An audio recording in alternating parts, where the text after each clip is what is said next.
Has the Fed just committed to driving us into a recession? That is an unfair question because the Fed has no choice but to confront inflation. So in doing so, and because it's late, yes, it has increased the probability of a recession.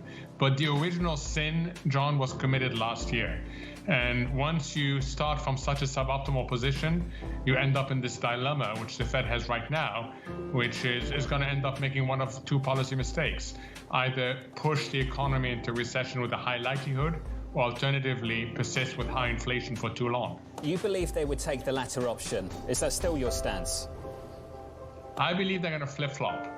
And that's the worst of all three possibilities. That right now they're focused on inflation.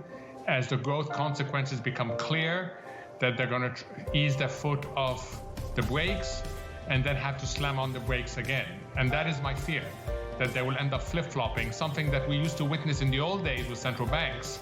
And I worry that we may see it again. I hope we don't, but I do worry that we may see it again. Is that weakness clear now, and do you think their dual mandate is in conflict right now already? So it depends how you define the mandate. If the mandate is strictly defined as employment, no, the labor market is still doing well. If you take it broader and look at growth, indicators are that growth is slowing down. The Atlanta Fed is at 0 for the second quarter. An average of projections see it coming down below 1%.